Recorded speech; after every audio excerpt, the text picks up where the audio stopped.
G'day Barstow, I'm Andre Briffer. And I'm Jock Tate. So Jock, tell me, what has been your favourite part about your visit so far?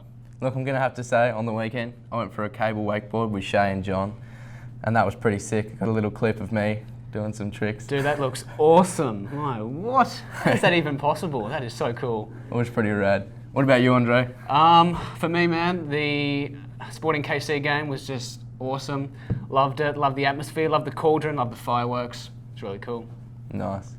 Let's head into some announcements now.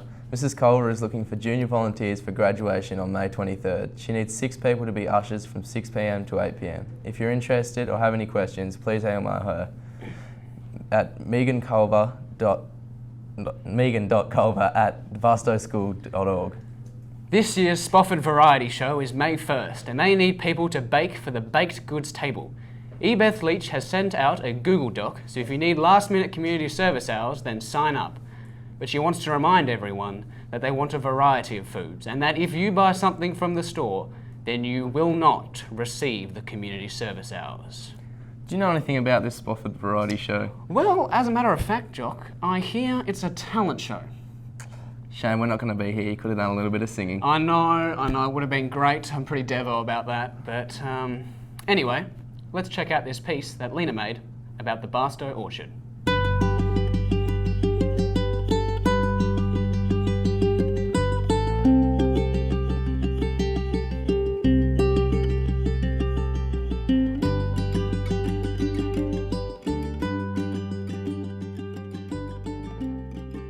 So we have, I think, 25 trees that are actually planted from the parking lot over by the lower school playground all the way to the Shakespeare stage. We've got Asian pear, we've got European pear, we've got a couple different varieties of apples, and we have 2 plum trees. And then 2 years ago, we added a 24-foot bed of blackberries that are thornless.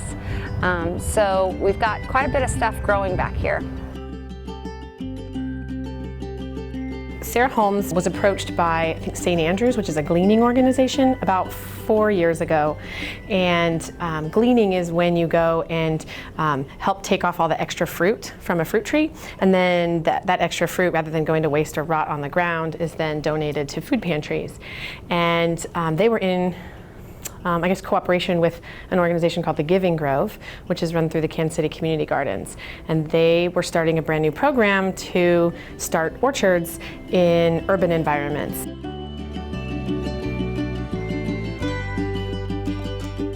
The Giving Grove specifically recommended some trees that were going to grow really well in this particular climate and soil. And so we actually don't have any peach varieties because they have some really susceptible infestations that can happen to them.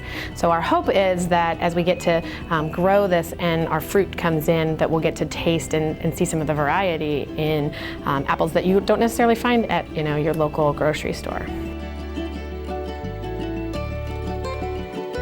The trees that are bred these days are really heavy producers of fruit, which is great, but you got to let those roots get established first. And when it comes to harvesting, these are all different varieties of trees, and so the harvesting periods for them are different depending on the variety. We can use as much of the fruit for us here, have it in the school cafeteria, and then at the end of the season, whatever fruit's left, we'll donate to St. Andrews.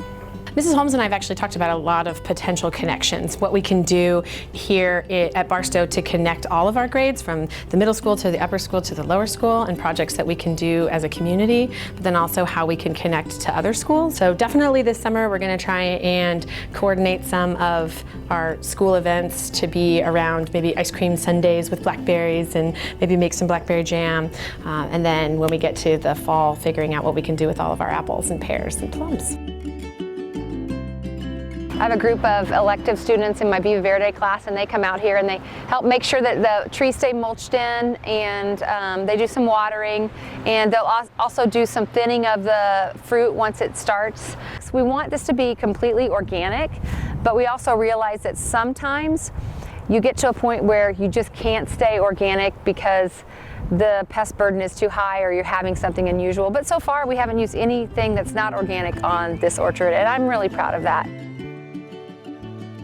I think the best the advice I would have, like for someone that wanted to do this, is to just spend time looking at the trees, because it's easy to overlook things if you don't come out very often. And it's nice in this orchard because we have so many trees. It's easy for me to look at one and say, okay, this one looks pretty good, and the one that's just like it next to it doesn't look so good. So it's kind of like you can compare things, and so you can get an idea if things are moving along the way that they should by looking at another specimen.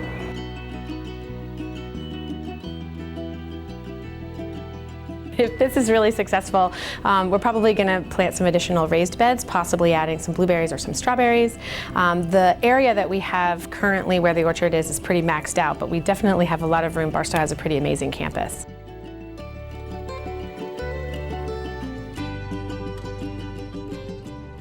Thanks, Lena. That was wicked. The HLC wants to invite anyone who has signed up for an online class next year or wants to sign up for one to lunch on Wednesday, April 20th. There will be pizza in the HLC office across the hall from the Cove. Stop by, sign up and grab a slice. Don't forget that any student taking an AP exam must report to the dining hall on Thursday, April 21st at 10 a.m. for an AP pre-administration session. Please bring a pencil.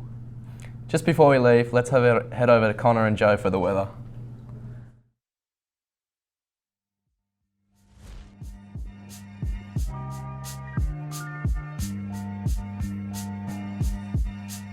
Hey there, Barstow. Welcome back to another weather report. Today I have a special guest with me, Joe, to do our Lonnie weather for us. So let's jump right in. Launceston today, it looks like they've just having a lovely evening. They had a top of about 20 degrees Celsius, and as you like Americans like to say, about 65 degrees Fahrenheit. So now for KC's weather. It's sitting around 60 degrees Fahrenheit right now, and at noon it'll get around 72 with cloudy and sunshine. So now to look at Lonnie's weekly forecast. For the rest of the week in Launceston, Wednesday to Friday look to be cloudy, and on Thursday there might be some rain, which will be a pleasant surprise. The rest of the weekend, Saturday and Sunday, look to be sunny, about 20 degrees Celsius and 65 degrees Fahrenheit. And then on Thursday, on this week for KC, on Thursday we're going to see some rain come through, and hopefully it'll hold off just long enough to allow our sports teams to have their home events for baseball and soccer. And then on Friday we have our home track meet, and we're going to be around 70 degrees, which should be beautiful with the sun shining, and the rest of the weekend should look great. So that is all that we have here in the weather. I'm Connor Williams. And I'm Joe. Back to the studio. Thanks, Connor and Joe. Unfortunately, that's all we've got time for.